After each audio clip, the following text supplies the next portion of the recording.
Here you have. Well, our next guest is a real insider of these social media things. Okay, with so much content being produced nowadays, it doesn't matter how big a football club is. The conversation is always going to be bigger and uncontrollable. That's why it's so important to find ways to start and shape the conversation around our clubs, players, events, and brands.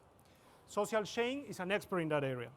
At the largest influencer marketing agency in the UK, it manages hundreds of online sport communities and have the ability to make 180 million people see and start talking about a specific player, team, or a sporting event while controlling the narrative. To talk about this, we have Steve Bartlett, founder and managing director of the Social Chain. As someone who knows about the nature of digital projects and new media, he is focused on growth hacking, product development, viral marketing, and generally asking the right questions. That's a very scarce mix nowadays. Ladies and gentlemen, please welcome Steve Bartlett. Thank you, Steve.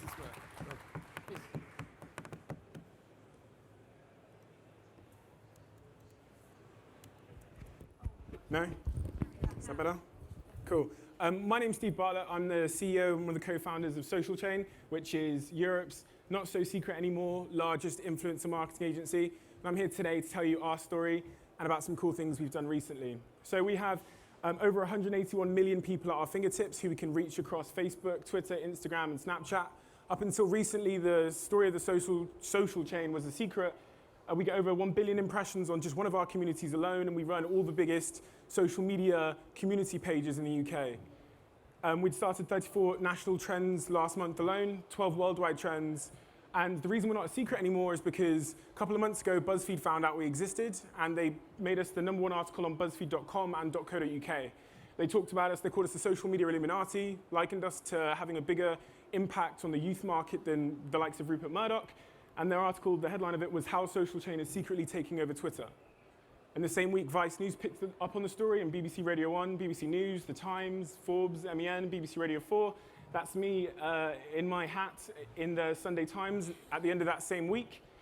And the production companies came down to our office in the same week. Fremantle came down and asked if they could do a documentary on us, and then Burning Bright Productions came down and wanted to do a piece called The Influencers, where they put a fixed rig in our office.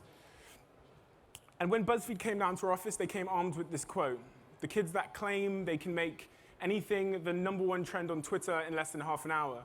And we don't sell trends. To us, there's no inherent value in just a trend alone, but we can do something which does have inherent value, which is get hundreds of thousands of people to talk about virtually anything at once on social media. And so BuzzFeed challenged us. They said, go on then. Not wanting to turn down a challenge, we accepted it. And so we got to work. They gave us a hashtag. They wanted us to make the #1 trend on social media, and we did our thing. And here's what happened. Here's what they wrote at the top of the article. It takes 26 minutes for the staff at Social Chain to push this hashtag to the top trend on Twitter. When it died down later, 40,000 people had tweeted about it, and it became a huge trending topic. It was #1 in the UK's trending topic list. So that's 40,000 tweets, 26 minutes. Pretty impressive, right? The secret group of kids that choose what all the other kids are talking about. And we knew we were coming here today, and we always like to blow people away. So last night, we're sat in the office, we're thinking, what can we do for Soccerex to wow the audience? And so we had a little bit of fun. And it's not the most honest thing we've ever done, but I hope you'll forgive us nonetheless. So we're coming to Soccerex. What can we do to prove to you guys how powerful we are in terms of influence in the youth market in the UK? And we were thinking, we want to do something in sports. And so we were looking at what's happened this year within the transfer market. And we were thinking about this image of Arsenal fans begging Wenger to spend money, and he's one of the only managers who didn't buy an outfield player this year. And so we thought, you know what we can do on social media? We can make Arsenal fans' wish come true. We can make Wenger spend. So we need a player. So we created a player last night. There was 4 of us sat in the office. We called him Rex Secco, anagram of Soccerex. Meet Rex Secco, 16-year-old, French, maybe South American, I'm not really sure. Player who was likened to David Costa. We created this image, and one of our assets we used on social media. Takes him 606 minutes to score a goal. Price tag, 34 million. Arsenal fans had asked Wenger to spend, so we were doing the spending for him. And we showed how he was one of the most expensive players ever for his age. and then we pressed our magic social chain button, and we broke the internet. And within a minute, thousands and thousands and thousands of people around the world started talking about Rex Echo, this signing. Who the F is Rex Echo? Arsenal fans are so in ways, what's this 16-year-old? Who's Rex Echo? 34 million for Rex Echo, ha ha ha ha. And this went on and on and on. And thousands of tweets from all around the world started to roll in about this player, Rex Echo, an anagram of Soccerex, and why Arsenal had bought him for 34 million. Some people were really excited to see him play.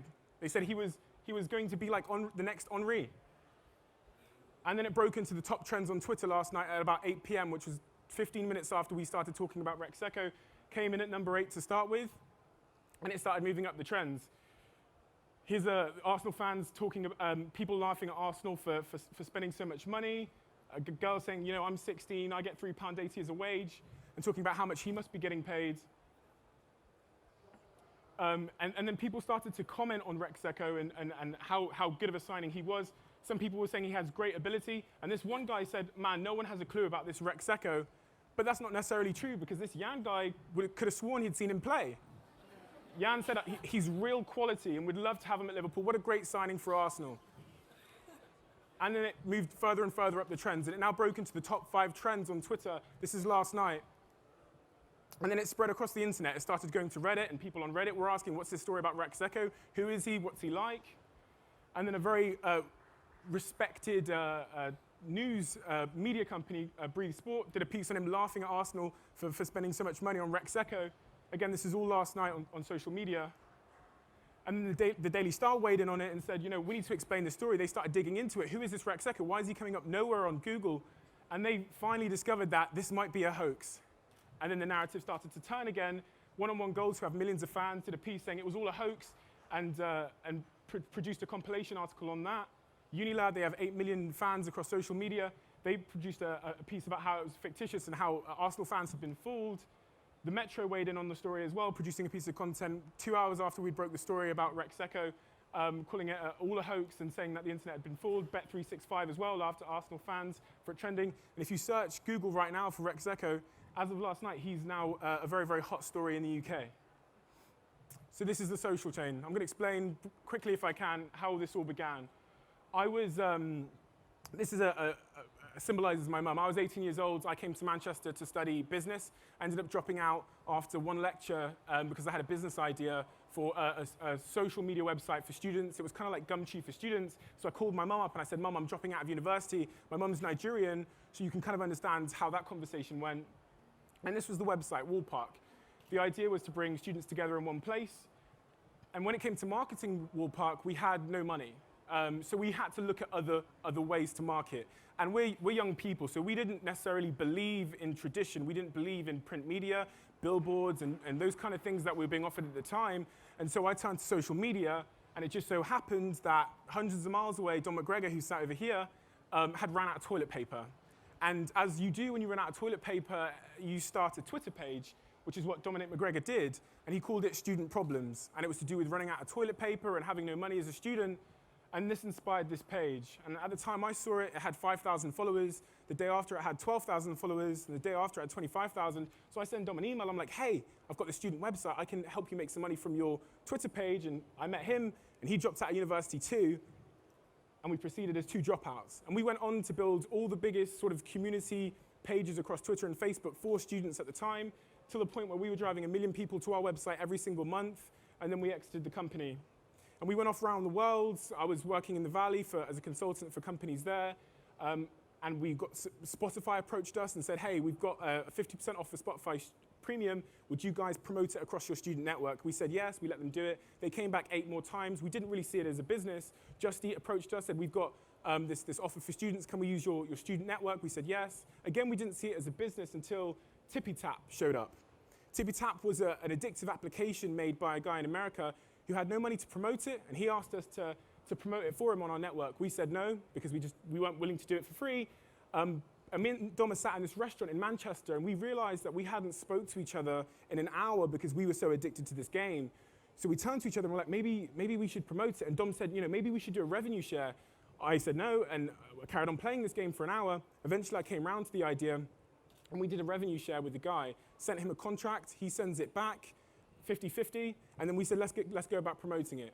And we owned so many of the big social media pages in this country at the time that we thought, to get people to download this game, we're not going to have to post a link to the App Store. In fact, we're not even going to have to tell people to download it. If we just cause a huge amount of hype around this game by just talking about it, people will download the game. So on the biggest, these are some of the accounts we own. We own hundreds and hundreds of these accounts. The biggest Harry Potter page in the world with 400,000 fans talked about it in a Harry Potter way. The Sims pages talked about it in a Sims way. The biggest student pages in the world all talked about it in a student way. Our British pages likened it to David Cameron, said it was addictive and not to download it. And it resulted in this huge amount of hype. 100,000 tweets, 100,000 downloads in the first 8 hours. It went to #1 in the App Store. It went to #1 in the UK trends. It trended worldwide. The next day, BBC News featured it. It did 2 million downloads and made hundreds of thousands in revenue in the first month and even more in the second month.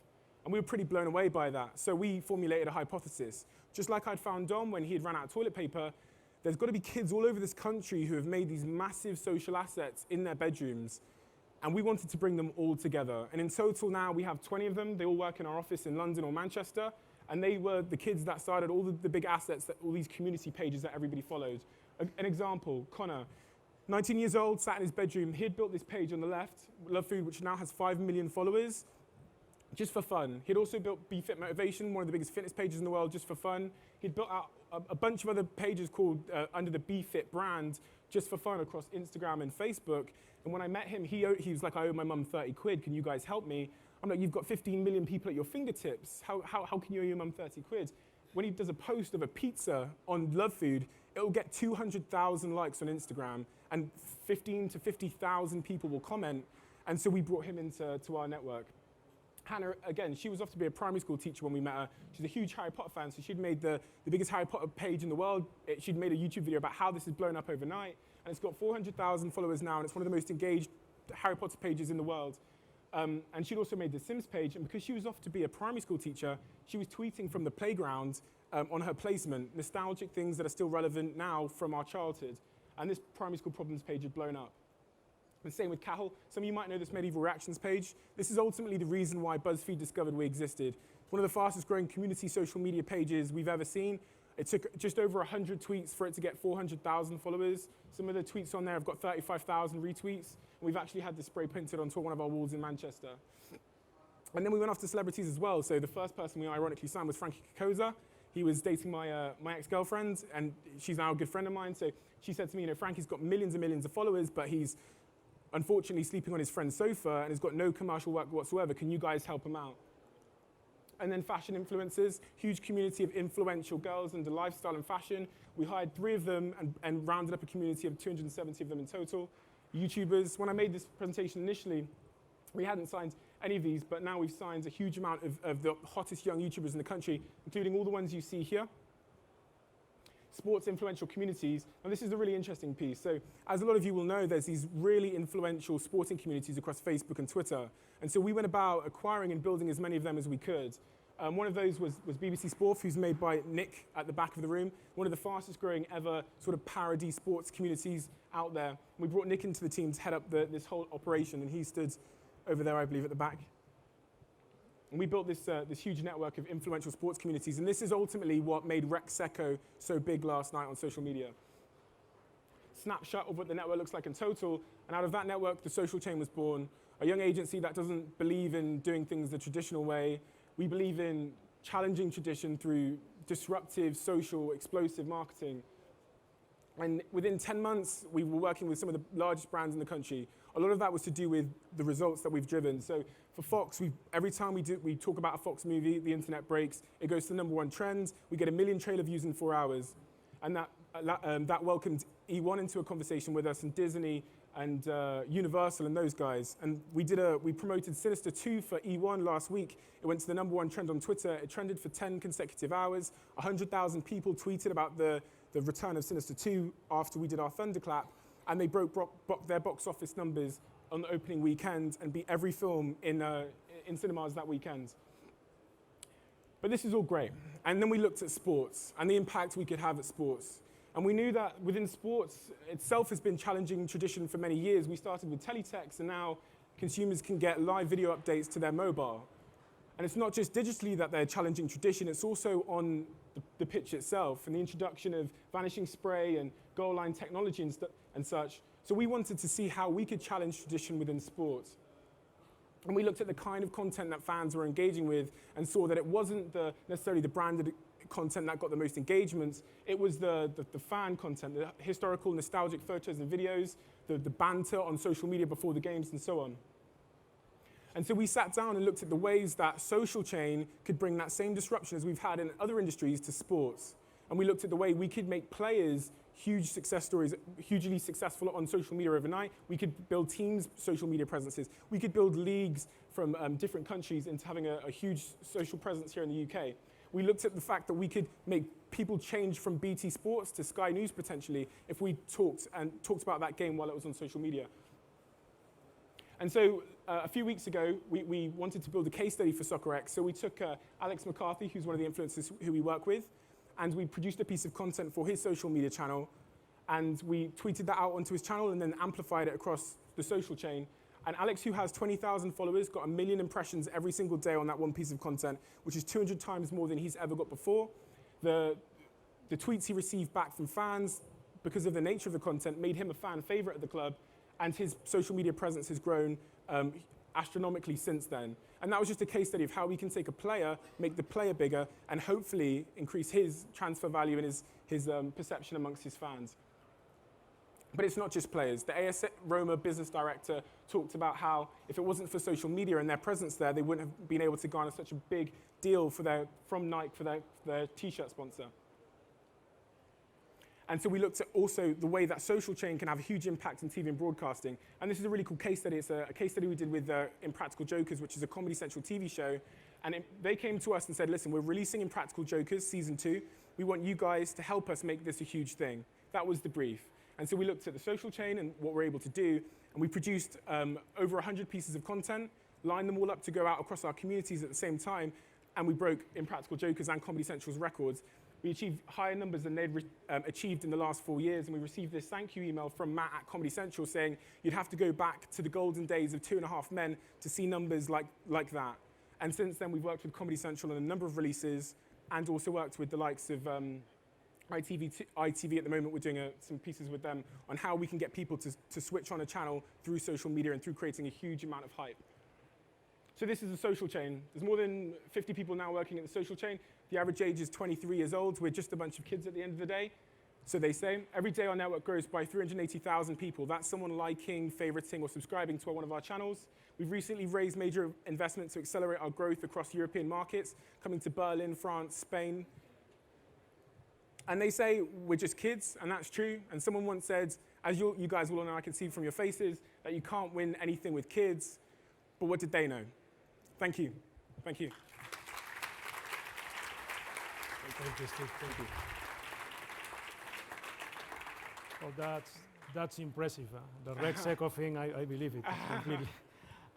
One thing, you are 23 years old is the average age of the people of your company. You are digital experts, digital netocrats, and you are talking with digital audiences like you. Yeah. Okay? And you are an expert in that area. But what are the most difficult things that you find when you work with this type of communities? Considering that you are like them and you're an expert, but what are the more difficult things? So one of the hard things, especially when working with these communities and working with big brands, is getting brands to understand the payoff if you let yourself go a little bit on social media. And I'm talking about the way you communicate with the fans.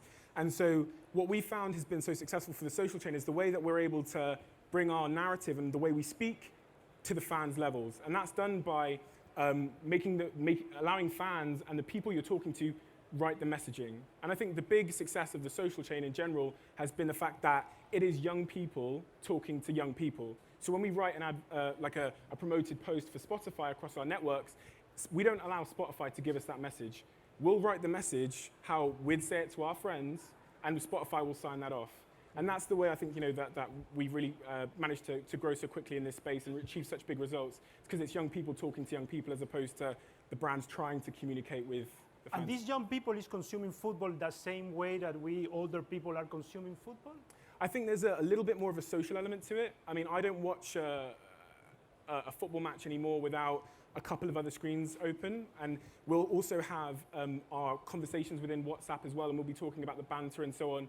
But it's a lot more social, I think, in the youth space, and also the kind of conversation is a lot more informal and less what's the word, PG. There is nothing more different like your company and a football club, because a football club is a very traditional entity and stuff like that. So if you were thinking about what you will need to change, you are working already with football clubs. There are many things to change, but if you need to, just the most important thing that a football club need to change, what it will be?